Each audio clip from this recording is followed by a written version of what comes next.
Ya, kita kembali lagi di Taman Surga, tamannya orang-orang yang berilmu. Iya, Pak Krois, bisa kita lanjutkan kembali mengenai mengapa beliau ya dipilih.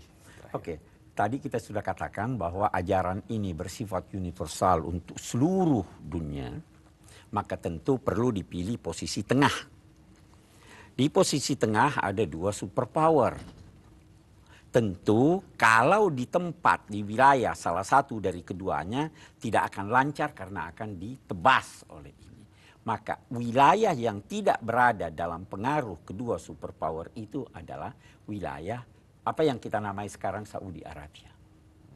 Nah, di wilayah ini, wilayah yang paling punya pengaruh besar itu adalah Mekah. Karena kota Mekah, di sana ada Ka'bah, orang-orang setiap saat berkunjung ke sana. Di kota ini ada satu suku besar yang bernama suku Quraisy. Mereka punya pengaruh yang sangat besar, mereka sangat kompak, sehingga itu sebabnya di dalam Al-Quran mereka dipuji.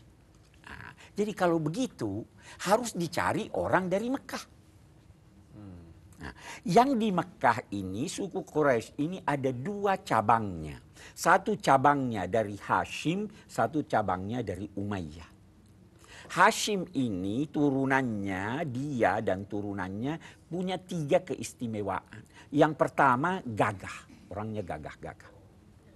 Yang kedua, orangnya suka memberi pengabdian. Ingat Abdul Muttalib?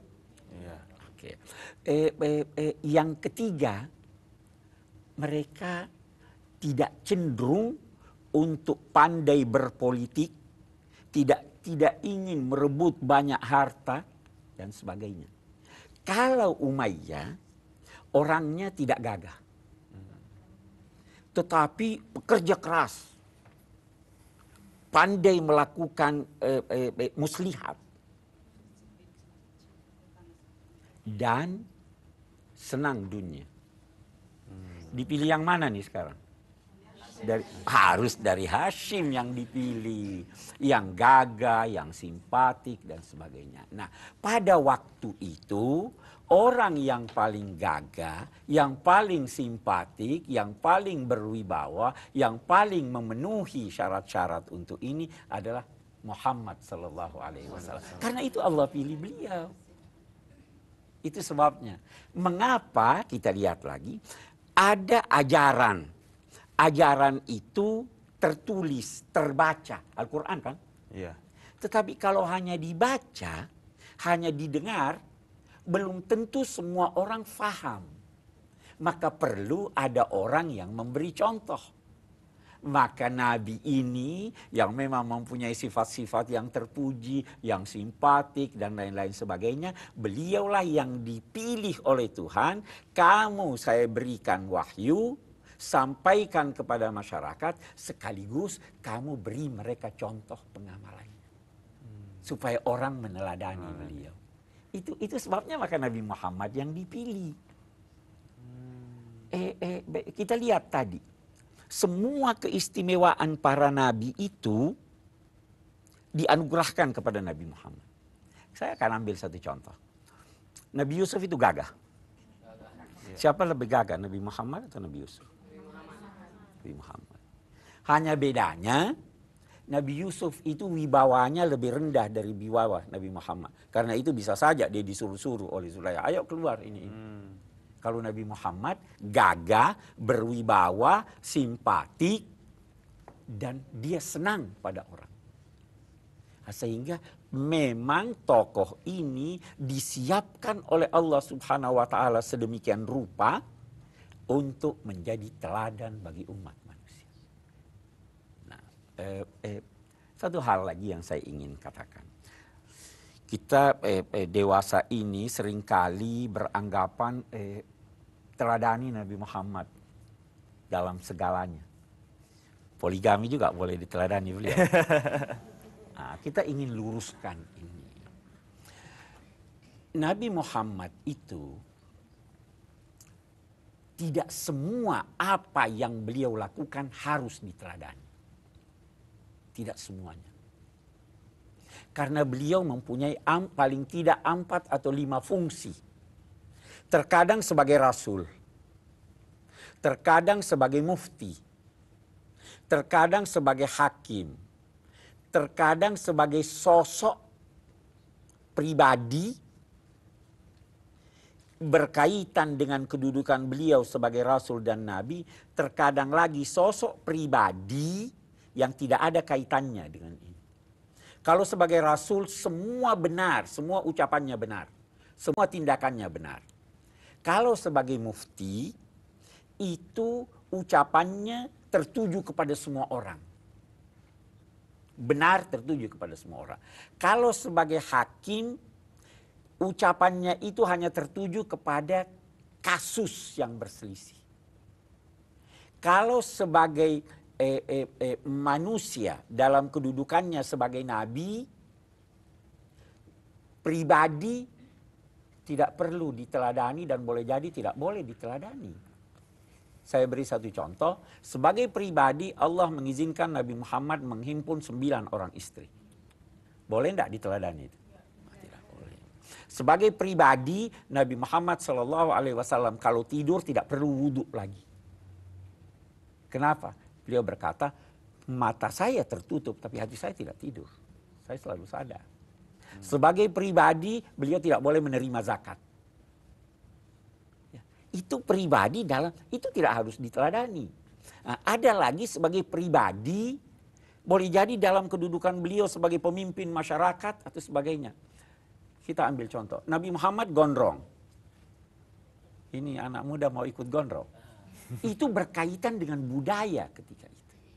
Nabi Muhammad senang makan paha kambing. Kita harus senang juga makan paha kambing. Itu pribadi beliau. Jadi tidak semua lantas saya mau teladani, napak tilas. Kita pilih-pilih. Ya kan? Nah, itulah juga yang saya katakan termasuk dalam hal, karena ibu-ibu yang banyak nih, walaupun pemirsa ada bapak-bapaknya, termasuk dalam hal itu. Kita harus pandai-pandai memilih apa yang kita teladani dari Rasul Sallallahu Alaihi Wasallam. Ya, saya kira itu. Ya, oke. Baik. Oke, kalau gitu saya langsung lempar pertanyaan kepada ibu-ibu di sini. Ada yang ingin bertanya tentang tema kita tentang Nabi Muhammad? Silakan. Ya. Pak Ustadz, saya ingin bertanya, sebagaimana yang tadi Pak Ustadz katakan bahwa di wilayah yang berpengaruh pada saat sebelum Nabi Muhammad dilahirkan, yaitu ada suku yang bernama suku Quraisy. Sedangkan sebelum Nabi Muhammad dilahirkan itu terkenal dengan kejahilian.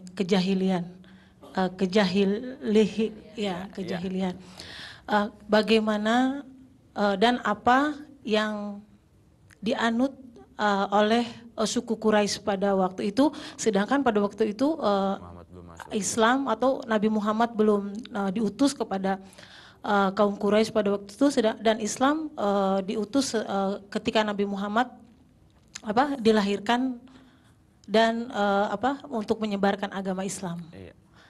Ya, pertanyaan Ibu, apa anutan masyarakat ketika itu? Terutama suku Quraisy. Terutama suku Quraisy.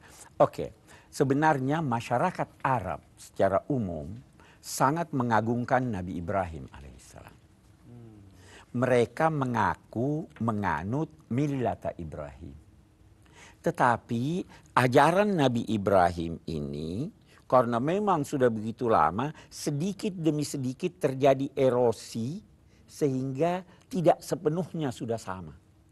Saya akan beri contoh. Nabi Ibrahim mengumandangkan haji. Orang-orang Arab juga haji. Tetapi hajinya waktu itu sudah beda dengan haji Nabi Ibrahim. Perempuan telanjang, Bu. Nah, ada yang sangat ketat, tidak mau memakai baju yang pernah digunakan dalam suatu kegiatan yang dosa. Mereka haji bergandengan tangan. Masih haji, tapi tidak ini. Nah, ada orang-orang tertentu yang masih mempertahankan ajaran Nabi Ibrahim yang murni. Nah, sebahagian dari suku ini, termasuk suku Quraisy, ada yang begitu. Ada yang pernah berkata begini, oh itu Nabi Muhammad kawinnya bagaimana? Ada yang berkata kawin sesuai dengan ajaran Kristen. Saya katakan tidak. perkawinan sejak dulu itu ada 4 macam. Ada kawin seperti sekarang. Dilamar, ada saksi dan sebagainya. Sesuai dengan ajaran Ibrahim. Ada perkawinan 10 orang kumpul sama satu perempuan. Begitu melahirkan, perempuannya tunjuk, kamu jadi bapaknya anak ini. Ada perkawinan, satu orang ingin punya keturunan yang baik. Dia tahu, oh itu bibitnya baik. Dia suruh istrinya, kamu pergi ke sana. Campur. Itu perkawinan masa dulu. Nah, ada lagi seperti apa yang banyak sekarang ini yang bercampur itu secara bebas. Nah, Nabi Muhammad karena mengikuti ajaran Nabi Ibrahim, itu melakukan perkawinannya sesuai dengan ajaran Nabi Ibrahim. Nah, jadi ada yang masih murni, ada yang sudah tidak murni. Saya kira begitu, Bu. Ya Bu ya, jadi masih ada sudut pandang dari Nabi Ibrahim juga yang masih diteladani juga oleh kaum Quraisy dan juga masyarakat pada umumnya di sana. Baik, karena keterbatasan waktu nanti simpan dulu Bu ya pertanyaan Bu ya. Ya, kita istirahat dulu sejenak. Pemirsa jangan kemana-mana, kita akan segera kembali setelah yang satu ini tetap di Taman Surga, tamannya orang-orang yang berilmu.